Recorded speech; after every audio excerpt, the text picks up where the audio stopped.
আজ আমি আছি অনেক বেশি খুশি, কারণ আজ আমি, আব্বু, মা, বাড়ির সবাই একসঙ্গে আমার গুড়িয়া রানীকে নিয়ে প্রথমবার যাচ্ছিলাম আমার নানির বাড়িতে। কারণ নানির নাকি ইচ্ছা হয়েছে আমাদের নতুন গাড়িটাকে চোখের সামনে থেকে দেখার। আরে না, সরি, আমি ভুল করে নতুন গাড়ি বলে দিয়েছি। আসলে কি বলতো, গাড়িটা নিয়েছি সেকেন্ড হ্যান্ড, কিন্তু আমার কাছে নতুনের মতোই, তাই সবসময় আর কি মুখ ফসকে নতুন গাড়ি বেরিয়ে যাচ্ছে। আর আজকে গাড়িটা আমিই চালাচ্ছি, কারণ আমার অনেক দিনের ইচ্ছা ছিল আমি আমার আব্বু মাকে নিজে কোনো একদিন নিজে ড্রাইভ করে কোথাও একটা ঘুরতে নিয়ে যাবো। আমি সেই মুহূর্তে যখন গাড়ি ড্রাইভ করছিলাম, তখন আমি শুধু মনে মনে একটা কথাই ভাবছিলাম, সত্যি মন থেকে যদি কোনো জিনিস চাওয়া হয়, সেই মন থেকে চাওয়া জিনিসটা ঠিক একদিন না একদিন আল্লাহ সেটা পূরণ করেই। তবে আমি এই সবে মাত্র গাড়ি চালানো শিখছি, তাই আমার একটু একটু ভয়ও করছিল, কিন্তু আমার আব্বু আমাকে সেই মুহূর্তে একটা কথাই বললো, ভয়কে সবসময় জয় করতে হবে, ভয় পেয়ে কোনোদিন পিছিয়ে গেলে হবে না। আব্বুর মুখে ওই কথাটা শুনে সত্যিই আমি মনে অনেক বেশি সাহস পেয়েছিলাম। অবশ্য পাশে মা বাবা থাকলে কোনো কিছুতেই আমার ভয় লাগে না। হয়তো একদিন আমিও মনে সব ভয় সরিয়ে ঠিক আব্বুর মতো সুন্দরভাবে গাড়ি চালাতে পারবো। অবশ্য আমি ড্রাইভারের মেয়ে বলে কথা, ভালোভাবে গাড়ি চালানো তো আমাকে শিখতেই হবে। আমার এখনো মনে আছে, ছোটতে আব্বু যখন মালিকের লরিটা একবার করে আমাদের বাড়িতে নিয়ে আসতো, তখন তো আমি পুরো সারাটা দিন ওই লরিতেই বসে থাকতাম আর গাড়ি খেলতাম। আসলে ড্রাইভারের মেয়ে তো, তাই ড্রাইভিংটা একটু বেশি ভালোবাসি। যাই হোক, আমি নানির বাড়িতে আসতেই ছুটতে গিয়ে নানিকে জড়িয়ে ধরে নিই,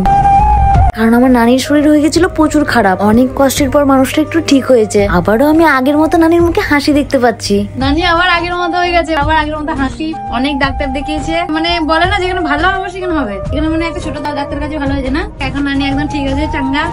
আমরাও চাঙ্গা। যাই হোক, এখন নানি একদম ঠিক আছে, তাই আমি নানিকে সঙ্গে করে নিয়ে এসে এই যে আমাদের গাড়ির কাছে নিয়ে যাই। আসলে কি বলতো, আমাদের মধ্যবিত্ত পরিবারের ছেলে মেয়েরা আমার মনে হয় জীবনে এটুকু খুশি চাই যে তার পরিবারকে সব সময় হাসি খুশি রাখবে। খুব বেশি কিছু না দিতে পারলেও নিজের সামর্থ্য মতো অল্প কিছু দিয়েও কাছের মানুষগুলোকে ভালো রাখার অনেক বেশি চেষ্টা করি, খুব চেষ্টা করি। নানি গাড়িটা কেমন? খুব সুন্দর। যাই হোক, নানির আমার এই পুরোনো গাড়িটা যে পছন্দ হয়েছে, নানির মুখের এই মিষ্টি হাসিটা দেখেই বোঝা যাচ্ছে। সত্যি এটা দেখে আমি আজ অনেক খুশি।